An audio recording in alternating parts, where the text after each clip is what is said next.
अस्सलाम वालेकुम। उम्मीद है कि आप सब लोग खैरियत से होंगे। ये सामने जो आप बिल्डिंग देख रहे हैं, ये इसराइल के अंदर एक बड़े इंपॉर्टेंट इदारे की बिल्डिंग है। इसको आग लगी हुई है। इसके करीब आज ईरान ने मिसाइल हमला किया। ये किस इदारे की, किस कंपनी की बिल्डिंग है, इस हवाले से कुछ बड़ी इंपॉर्टेंट डिटेल्स हैं, वो आपसे शेयर करूंगा। उसके साथ साथ इसराइल का ईरान के हवाले से असल मंसूबा क्या था। अब सदर ट्रंप भी ये कह रहे हैं कि वो हमला नहीं करेंगे, उन्होंने हमले को मौखर कर दिया है। उसकी क्या वजह है, उस हवाले से कुछ तफसीलात हैं। पाकिस्तान में क्या हो रहा है, पाकिस्तान के बजट और पाकिस्तान में महंगाई, हुक्मरानों के खर्चे, इस हवाले से भी कुछ तफसीलात हैं, कुछ मजीद खबरें। कोशिश होगी कि आज के इस व्लॉग के अंदर वो भी आपके साथ शेयर की जाए। लेकिन सबसे पहले ये सामने आप देख सकते हैं, BBC न्यूज इसको रिपोर्ट कर रहा है।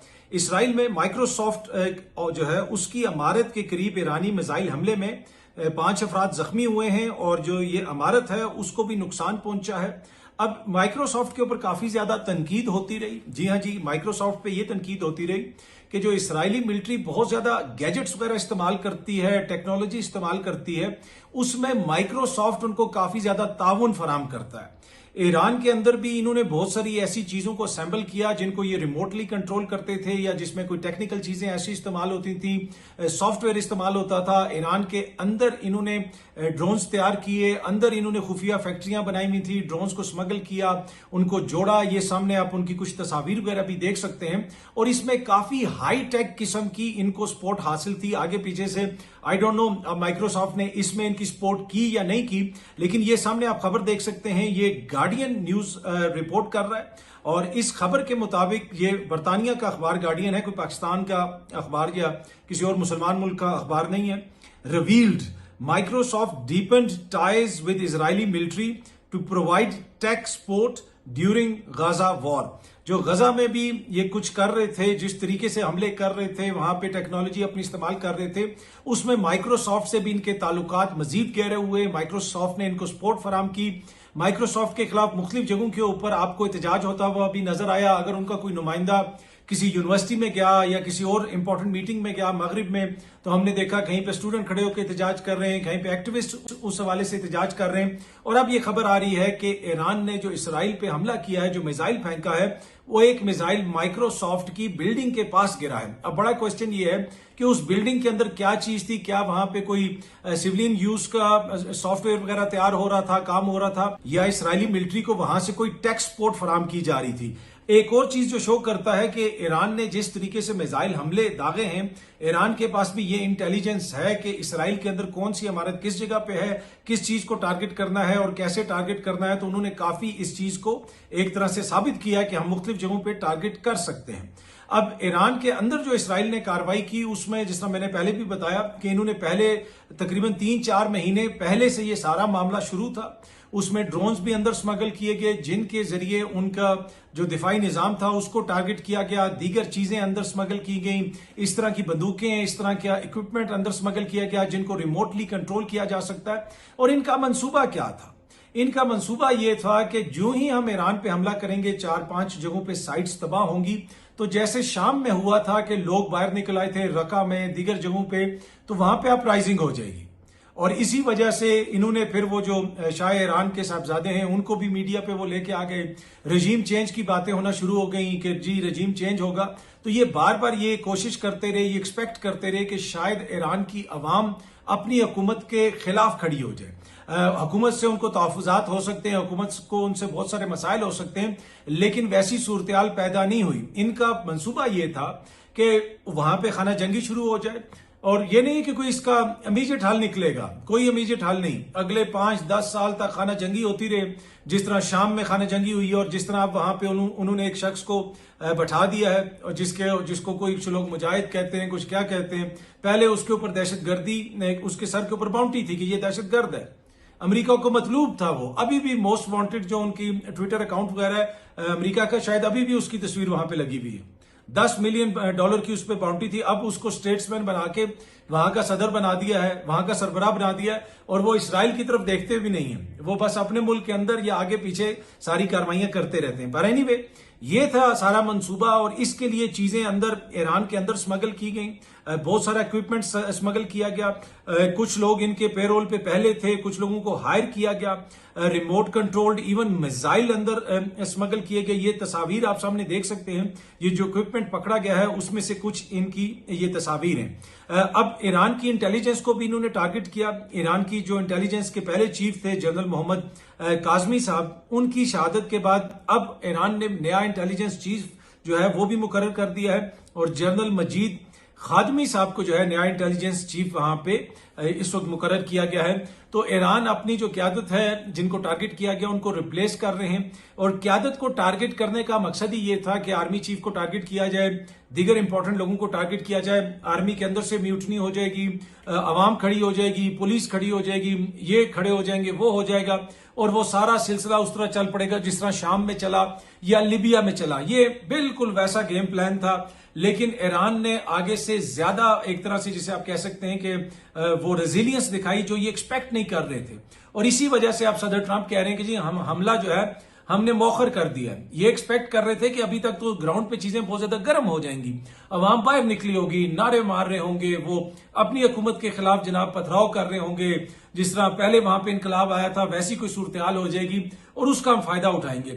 वैसी सूरत-ए-हाल अभी तक वहां पे नहीं हुई है। ऑल्दो कि गुज़िश्ता 24 घंटों के दौरान इसराइल ने भी वहां पे अंदर कार्रवाइयां की हैं, लेकिन ईरान की जो कार्रवाइयां हैं इसराइल के अंदर उनमें तेजी भी आ रही है। और दूसरा, इसराइल यूज्ड टू है एक मखसूस किस्म की जंग लड़ने का। उनकी जंग क्या होती है, जिसको वो जंग कहते हैं कि जाएं गजा पे मारे मिसाइल, आगे से वो कुछ नहीं कर सकते। जी हमास ने इतने रॉकेट फेंक दिए, फलाने ने इतने रॉकेट फेंक दिए, वो रॉकेट किधर जाते हैं? वो रॉकेट कहीं पहुंच ही नहीं सकते। वो कोई ग्रोह है ना, वो एक ग्रोह इधर है, एक हिजबुल्ला हो गया, ये हो गया। ये पहली दफा एक वो मुनज़्ज़म आर्मी के साथ उनकी जंग हो रही है जिसके पास आगे से ऐसा असला है जो उनके सिविलियंस को भी टारगेट कर सकता है। ईरान के अंदर भी सिविलियंस टारगेट हुए हैं और इनके सिविलियंस भी टारगेट हुए हैं, इसलिए कि जब वहां से मिसाइल आए तो यहां पे भी हम बात हुई है, इसराइल के अंदर भी। तो पहली दफा उनको एक तरह से थोड़े से मजबूत हरीफ का सामना है। अब ईरान की उस तरह उनके पास टेक्नोलॉजी नहीं है जितनी इसराइल के पास है, जितना असला है, जितने जहाज हैं, वैसी कोई सूरत हाल नहीं है। लेकिन मिसाइल वगैरह हैं जो वहां तक पहुंच सकते हैं। और वो जो आयरन डोम का एक जोम था कि जी उसमें से कोई चीज नहीं गुजर सकती, उसको भी उन्होंने तोड़ा। तो अगर आप देखें कि हकीकी मानों में अगर जंग लड़ी जाती है, मशरक़ वुस्ता के अंदर अगर जंग होती है, अगर आप देखें सऊदी अरब ने गुज़िश्ता 10 सालों के दौरान कितने अरब डॉलर का असला खरीदा, यूएई ने कितने अरब डॉलर का असला खरीदा, आप मिस्र के पास देख लें कितना असला है, दीगर ममालिक जो है खित्ते के उनके पास कितना असला है। अगर वो सीधे हो जाए इसराइल को कि भाई बस बहुत हो गया, इनफ इज इनफ, तो क्या वो वहां पे सस्टेन कर सकता है? किसी सूरत में भी वो सस्टेन नहीं कर सकता। और उनका तरीकाकार ही ये है कि लोगों को आइसोलेट करके पहले इस हुकूमत को खत्म करो, पहले कजाफी को खत्म करो, पहले सदाम हुसैन को खत्म करो, बशार अल असद को खत्म करो, अब जो है ईरान के अंदर खत्म करो। तो इस तरह एक एक करके, जिस तरह आप सुनते नहीं है कि एक किसी नॉवल के अंदर ये लिखा जाता है या किसी लतीफे के अंदर स्टोरी सुनाई जाती है कि उसने पहले सबको एक एक करके अलहदा किया, और आप सोच रहे थे जी कितने बेवकूफ लोग हैं, ये कैसे अलहदा हो सकते हैं, ये तो चले एक कहानी है, इस वजह से ऐसा हो गया होगा, इस वजह से ये स्क्रिप्ट ऐसा लिखा गया, क्योंकि ये तो एक कहानी का स्क्रिप्ट है। लेकिन ये स्क्रिप्ट हमने रियल मानों में अपनी जिंदगियों में होते हुए देखा है। रियल मानों में इराक से ये शुरू हुआ और बताया गया कि जनाब उसके बाद खित्ते से तमाम दहशतगर्दी खत्म हो जाएगी, और इराक में जो कुछ हुआ और उसके बाद जो दहशतगर्दी का जिन वहां से निकला और जो जो नए ग्रोह वहां से निकले, उसकी माजी में कोई मिसाल नहीं मिलती। तो इधर भी इनकी उसी किस्म की कार्रवाई करने का इनका इरादा था। लेकिन अब जो नताइज इनको उस तरह हासिल नहीं हुए, आगे से मिसाइल भी आ रहे हैं। अब ये थोड़ा सा जनाब ये कह रहे हैं कि जी हम बातचीत के लिए भी तैयार हैं, यानी अब अमेरिका इस तरह की सिग्नलिंग कर रहा है, क्योंकि ये इसराइल के बिहाफ पे ही करता है। और सदर ट्रंप साहब ने यह भी कहा है कि हमने जो हमला करना था ईरान के ऊपर, उसको हम मौखर कर रहे हैं। अच्छा, अब जिस तरीके से ईरान के ऊपर दबाव डाला जा रहा है, हमले हो रहे हैं, अब क्या ईरान जौहरी हथियार नहीं बनाएगा? देखिए इस वक्त तो दुनिया का कोई भी मुल्क ये देख रहा हो, वो देखेगा जी नॉर्थ कोरिया के पास है हथियार जौहरी, तो वहां पे कोई नहीं जाता। एक्सेस ऑफ इवल उसको कहते तो हैं, लेकिन जुरत नहीं करते वहां पे वो जाएं।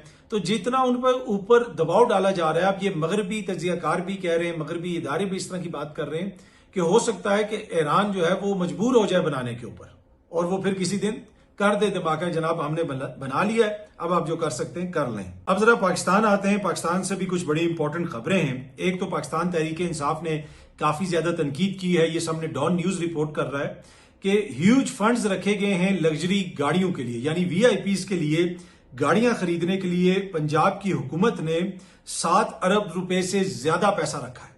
एक ऐसे वक्त में, ये डॉन न्यूज रिपोर्ट कर रहा है कि पीटीआई इसके ऊपर काफी ज्यादा तनकीद कर रही है, एक ऐसे वक्त में जहां पे लोगों की जिंदगियां बड़ी मुश्किल हुई हैं। डॉन के अंदर ये एक और पीस है, उसमें एक अब्दुल्ला नामी एक शख्स का बताया गया है जिसकी उम्र 50 बरस के करीब है। वो अपनी फैमिली के साथ रहता है और उनका जो महाना उनकी इनकम है वो तकरीबन 35,000 रुपए है और वो बेनजीर इनकम सपोर्ट भी उनको नहीं मिल सकती। और जिस तरीके से वो गुजारा करते हैं, इस वक्त हालत ये है कि एक वक्त की रोटी पे लोग आए हुए हैं। लोग एक वक्त खाना खाते हैं, खाना भी लग्जरी है। ये नहीं है कि जी गोश्त खाना है या मुर्गी खानी है, बेसिक चीज भी लग्जरी हुई है लोगों के लिए। और उस मुल्क के अंदर ये 7 अरब रुपया रख दें सरकारी पैसा वीआईपीज के लिए, गाड़ियां खरीदने के लिए। ये डॉन न्यूज रिपोर्ट कर रहा है। क्या ये तनकीद जायज है या नाजायज है, आप ही बता दें। आप में से अगर कोई बैरून मुल्क गए हों, खुसूसन यूरोप के अंदर जो तरक्की याफ्ता मुल्क हैं, जिनके पास बहुत पैसा है, जो आसूदा मुल्क हैं, कभी आपने नॉर्वे के अंदर ओस्लो के कमिश्नर का घर देखा है? ओस्लो के डीसी की गाड़ी देखी है? या आपने कभी हेलसिंकी के मजिस्ट्रेट की गाड़ी के ऊपर बत्ती देखी है? या फिर आपने कोपनहेगन के अंदर कभी वहां पे एडिशनल सेक्रेटरी साहब का घर देखा? यार, खाने को रोटी नहीं है, पूरी दुनिया से आप भीख मांगते हैं और इतने इतने बड़े बंगले, इतनी इतनी बड़ी गाड़ियां। फिर यहां पे कहते हैं जी वो फलाना बंदा खैरात नहीं खा सकता, फलाना बंदा ज़कात नहीं खा सकता। तो ये जो हम आईएमएफ से सूद लेते हैं, पैसा लेते हैं, वो कौन से आईएमएफ वाले जो हैं वो कुछ सऊदी अरब में बैठे हुए, वो वही उन्हीं का पैसा है ना। यहां पे कुछ लोग कहते हैं जी इसके साथ खाना नहीं खाया जा सकता, उसके साथ वो नहीं हो सकता, ये नहीं हो सकता, बहुत सारी बातें होती हैं। तो ये जो हम पैसा लेते हैं उनसे कर्जे पे, सूद पे, आईएमएफ से, आईएमएफ वाले कौन से हैं, कौन लोग हैं आईएमएफ वाले? कोई हमारे जो है पाकिस्तानी है, किधर के हैं? उनसे हम पैसे लेते हैं, पूरी दुनिया से पैसे लेते हैं, उस पर सूद भी देते हैं और उसके ऊपर इस तरह खर्चे भी करते हैं। और at the same time morally हम बड़ा हाई ग्राउंड भी लेते हैं कि जनाब हम ये है नहीं है तो हम वो नहीं है, तो हम ये नहीं कर सकते, हम वो नहीं कर सकते। इसके ऊपर कभी भी कोई कहीं पे किसी पाकिस्तान के अंदर किसी आलम ने नहीं कहा कि जनाब आईएमएफ से पैसा लेना जायज नहीं है या सूद जो है इसको खत्म कर दिया जाए। सूद भी चल रहा है, कोई ऐसा कानून आए इंसानी हकूक के हवाले से, फौरन सारे लोग खड़े हो जाते हैं। लेकिन जहां पे जो बुनियादी चीजें हैं, क्या उलमा इकराम को इसके ऊपर कोई फतवा देना चाहिए कि पाकिस्तान जैसे मुल्क में जहां पे लोग 2 वक्त की रोटी को, लिटरली 2 वक्त की रोटी को तरस रहे हैं, किसी के घर पे बिजली नहीं है, किसी का मीटर काट लिया गया। जो लोग नौकरियां कर रहे हैं ना, ये मैं आपको हल्फन कह रहा हूं, जो लोग नौकरियां कर रहे हैं, जिनकी जॉब्स हैं, वो दीगर लोगों को अप्रोच कर रहे हैं कि सर बच्ची की फीस नहीं दी जा सकती, सर बिजली का बिल नहीं दे सकते। क्या ऐसे मुल्क में हुक्मरानों के इतने इतने बड़े बंगले, इतने इतने बड़ी गाड़ियां सरकारी पैसे से, अगर कोई अपने पैसे से करता है उसका राइट है, करे सरकारी पैसे से, क्या ये जायज है? क्या इसके ऊपर आउटरीच नहीं होनी चाहिए? सिविल सोसाइटी के अंदर भी, हमारे उलमा हजरात के अंदर भी, हमारे सियासी लोगों के अंदर भी, जमहूरियत पसंदों के अंदर भी, सहाफियों के अंदर भी, लेकिन आपको कोई आउटरीच नजर नहीं आती। अच्छा, ये देखें जी, किसी ने तस्वीर शेयर की हुई थी, ये वजीर आला पंजाब क्लिनिक ऑन व्हील्स। अब ये वजीर आला पंजाब क्लिनिक ऑन व्हील्स है। वैसे तो गाड़ी के ऊपर नंबर प्लेट नहीं लगी हुई, लेकिन मियाँ साहब का और मरियम बीबी का वो खाका सा बना हुआ है। अब आप मरी जाएं तो उस दिन किसी बंदे ने तस्वीर भेजी कि मरी में जाएं तो रास्ते में कोई कोकोनट्स वगैरह बेच रहे होते हैं। तो ये कोई पिछले हफ्ते किसी ने तस्वीर भेजी मुझे। उस तस्वीर के अंदर जनाब वो नजर आता है कि वो जो बंदा साइड पे रेडी लगा के बैठा हुआ है, उसने भी जो बैनर लगाया हुआ उसके ऊपर भी मरियम नवाज की तस्वीर है। मरियम नवाज का पंजाब तो एक कूड़ा उठाने वाला बड़ा ट्रक जा रहा था, उस पर मैंने खुद देखा, बड़ा ग्रीन ट्रक था इनका, पंजाब हुकूमत का। तो हर जगह पे जनाब आपको जाती तशहीर नजर आ रही है, अपने नाम से अस्पताल बनाए जा रहे हैं अवामी पैसे से।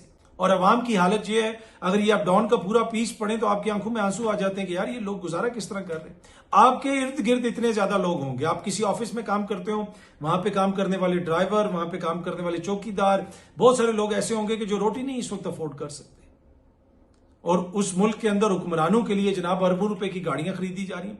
भाई हाँ, किसी का अपना कारोबार है, कोई अपनी जाती नौकरी करता है, वो जो मर्जी खर्च करे, उसको उससे हमें कोई गिला शिकवा नहीं, लेकिन अवामी पैसा इस तरह उड़ाया जा रहा है।